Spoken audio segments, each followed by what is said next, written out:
네, 원봉중학교 2학년 학생 여러분, 드디어 삼국통일 그 마지막 시간 김유신과 김춘추에 대해서 공부해 보겠습니다. 오늘 내용은요, 좀 재미있는 이야기 위주예요. 화면은 많이 바뀌지 않아서 여러분들이 지루하겠지만 좀 필기도 해보고 얘기도 재밌게 들어봤으면 좋겠습니다.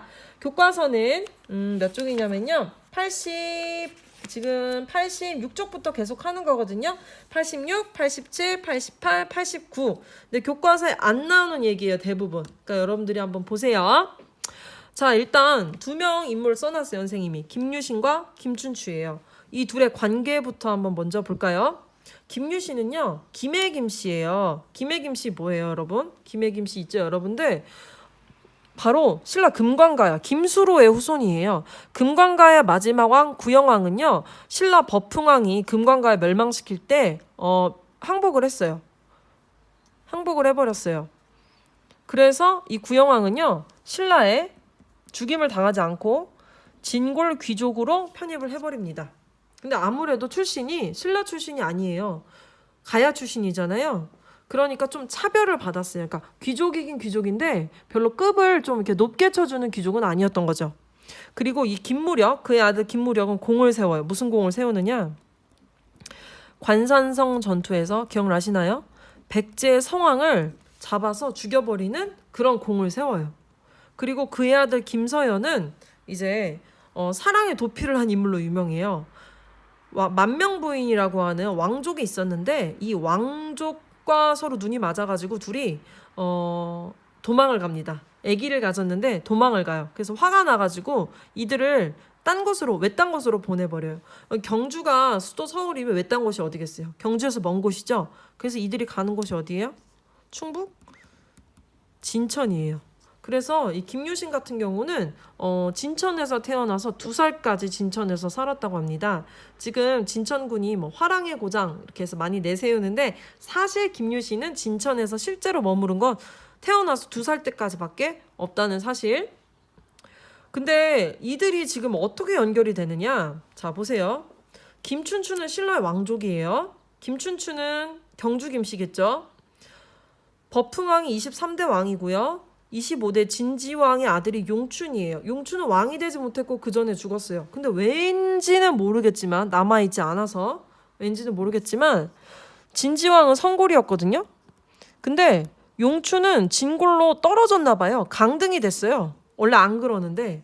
그리고 김춘추도 진골이에요. 근데 김춘추의 사촌 누나가 누구냐면 여러분들이 잘 아는 선덕여왕 그리고 진덕여왕이에요. 신라는 골품제라는 신분제도가 너무너무 엄격해가지고요. 신라는 무조건 뭐예요? 성골만 왕이 될 수 있어요. 근데 문제는 어느 순간 자기들끼리 근친상간해서 결혼하니까 아무래도 한계가 있었겠죠. 성골 남자가 전부 없어요. 성골 남자가 하나도 없으니까 남아있는 성골 여자가 왕이 된 거예요.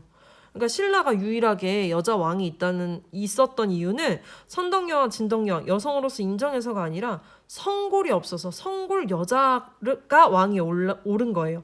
그러면 선덕여왕, 진덕여왕 다 결혼했는데 결혼 안 했고 결혼해도 자식을 낳아도 여러분 그 자식은요 성골과 결혼을 안 했기 때문에 진골이에요. 그러면 가장 가까운 진골이 누구겠어요? 김춘추예요. 사촌이니까.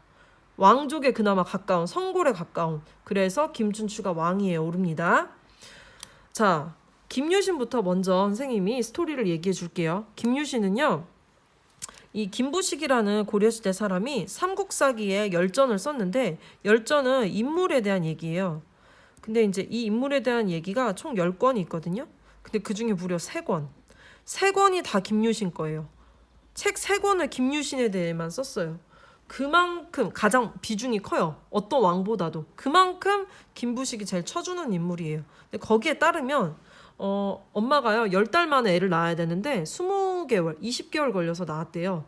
이미 낳았을 때 뭐 걸음마를 하고요. 애가 뭐 비범하고요. 뭐 꿈도 남다르고 하여튼 뭐 대단해요. 그런 김유신이 청소년기에 화랑에 들어갑니다. 근데 이제 화랑이 됐는데 김유신이 첫사랑이 찾아온 거예요. 사춘기 때. 그래서 천관녀라고 하는 어떤 예쁜 여자한테 반해가지고 매일 천관녀가 있는 그 술집에 드나듭니다. 그러니까 엄마가 한심한 거예요. 애가 하라는 공부는 안 하고 맨날 여자친구 사귀고 그 여자친구한테 빠져가지고 헤어나오지를 못하니까 엄마가 잔소리를 엄청 세게 했어요. 야, 너 헤어져. 부모의 반대. 김유신이 어떻게 했느냐? 천관녀랑 헤어져야겠다. 눈물을 머금고 헤어집니다. 천관녀 입장에서는 이제 날벼락이겠죠. 근데 김유신이 술에 취해가지고 뭐 이별의 상처가 컸겠죠. 술에 쪄들어가지고 이제 술 마시고 집에 가려는데 말 이제 등에 이렇게 엎혀서 가는 거예요. 근데 말이 알아서 집으로 가는 게 아니라 알아서 자동으로 오토드라이빙해서 천관녀네 집 앞에 도착해요. 그러니까 김유신이 술에 깨가지고 보니까 천관녀네 집 앞이고요. 천관녀가 막 오빠 어서 와 이러면서 반기는 거예요. 김유신이 자신의 어떤 결심을 굳게 드러내기 위해서였는지 모르겠지만 그 자리에서 이놈의 싸가지 없는 말놈의 새끼 내 뜻을 이렇게 몰라 하면서 말의 목을 댕강 잘라버려요. 금수저인가 봐요. 집에 돈이 많아요. 왜 이렇게 얘기하냐면 말은요 지금으로 따지면 여러분 람보르기니예요. 페라리예요. 포르쉐예요. 소보다 몇 배, 몇십 배 비싸요. 말 한 마리가 먹는 양이 어마어마해요. 그러니까 그 말 값도 비싸지만 유지비도 비싸거든요. 근데 그 말의 목을 잘랐대요. 엄마가 말 새로 사줘야겠죠. 그쵸? 그래서 한국을 빛낸 100명의 위인들 노래에는 말목 자른 김유신, 통일문무왕 이렇게 소개를 하고 있습니다. 자, 근데 이제 이 김유신이 어쨌든 전쟁에서 개백의 5천 결사대 앞에서 5만의 군사를 동원해서 백제를 이제 함락을 시키고 또 고구려도 쳐들어가면서 자신이 직접 백성 그 부하들 앞에서 우통을 까고 막 야 나를 따르라 무서워하지 마라 강을 건널 수 있다 이런 식으로 채찍질하는 등 굉장히 기계가 남다른 인물이에요. 이 김유신이요, 이 당나라 뭐라고 하죠? 장수인 소정방한테도 당당하게 얘기를 해요. 뭐라고 얘기했냐면 원래 고구려를 침공하기로 했던 날 신라랑 당나라랑 만나기로 했던 날이 있었는데 신라가 하루 어겼어요. 그래서 소정방이 막 뭐라 하면서 뭐 죽여버릴 거라 담당자 나오라고 그랬는데 김유신이 야 니네 당나라 우리한테 꼽주지 마. 니네 자꾸 우리한테 그러면 우리는 백제 치는 거 말고 지금 선생님이 아까 말 실수했네요. 고구려가 아니라 백제 치기로 한 날요. 백제 치는 게 아니라 당나라부터 먼저 치고 니네 먼저 싸우고 그 다음에 우리가 백제 칠 거야. 야 그딴 식으로 하지 마. 라는 당당한 기계도 보였다는 기록이 있습니다. 무려 신라 진평왕부터 선덕여왕, 진덕여왕, 태종무열왕, 문무왕까지 쭉 이렇게 김유신이 모시면서 그야말로 이제 백전노장인 거죠. 이 사람이 신라를 쳐들어갈 때, 그 고구려 쳐들어갈 때 나이가 여러분 60대예요. 68세예요.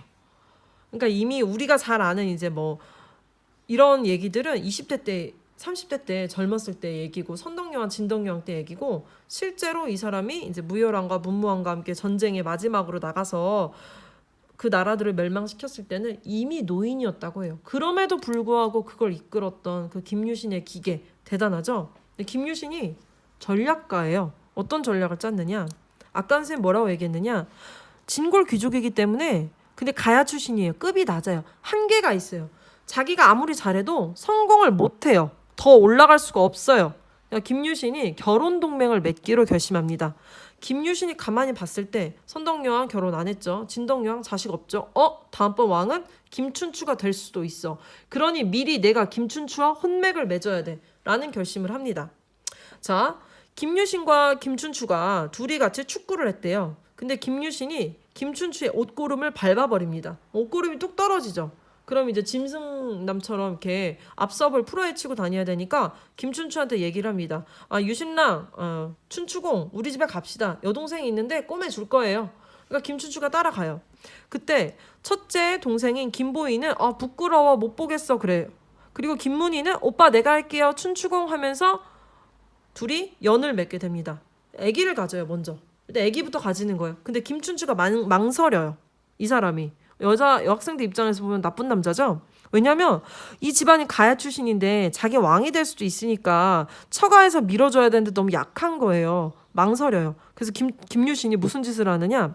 선덕여왕이 경주 시내를 한 바퀴 도는 순회하는 날이 있는데 그날을 골라서 집에 불을 피워요. 장작불을 피워놔요. 그러면 연기가 뭉게뭉게 경주 시내에 나겠죠. 그럼 이제 김문희를 묶어놓고 화영대처럼 화영대를 세우는 거예요. 그러니까 선덕여왕이 와서 무슨 일이냐 물어봐요. 아, 저 김유신의 집에 지금 불이 났는데요. 왜요? 김문희라고 동생이요. 글쎄 결혼하기 전에 임신을 했대요. 근데 그래가지고 부끄럽다고 집안에 수치라고 동생을 불태워 죽인대요. 선덕여왕이 어떻게 그럴 수 있냐고 찾아가요. 찾아가서 물어봤더니 자기 남동생 사촌 남동생 김춘추의 표정이 어두워요. 왠지 어두워. 야, 너 무슨 일이야? 저 누님 사실은 제가 김문희 알잖아요. 선덕여왕이 둘 결혼하라고 추진해줘서 허락을 받고 김춘추가 김문희와 결혼을 합니다. 그래서 태어난 아이가 바로 김춘추의 큰아들 김범민이에요. 이 김범민이 나중에 문무왕이 되고 이 문무왕이 신라의 통일을 완성시킨 왕입니다. 어마어마한 스토리죠. 이 가계도를 다 외울 필요는 없고요. 그냥 김유신과 김춘추, 김범민의 관계를 잘 기억하시면 돼요. 자, 김춘추는 태종 무열왕이라는 신라의 유일하게 묘호를 받은 왕이에요. 중국식 이런 칭호를 받았어요.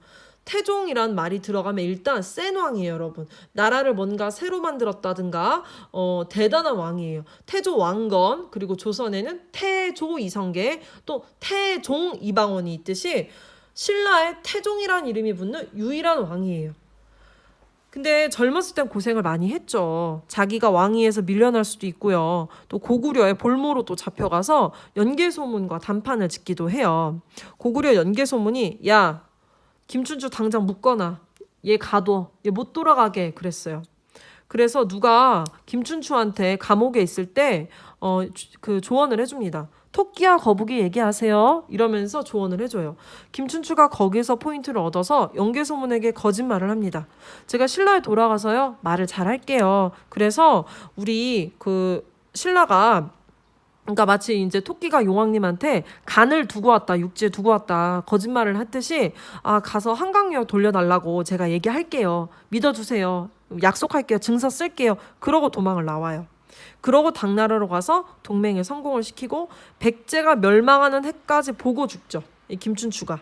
백제가 660년에 멸망을 했으니까요. 자, 문희 얘기는 아까 이야기했었죠. 여기까지 봤을 때 여러분 어떠세요? 진짜 엄청난 스토리가 있지 않으세요? 신라 삼국통일이 바로 이렇게 이루어졌어요. 김유신, 김춘추, 또 비록 졌지만 훌륭했던 장군 계백, 그리고 뭐 당나라의 소정방, 또 비운의 왕 의자왕, 또 김춘추의 그 아들인 김범민까지 이렇게 삼국통일은요 정말 긴 여정이고 과정이었습니다. 여러분들이 이 이야기에 좀 재미를 많이 느꼈으면 좋겠습니다.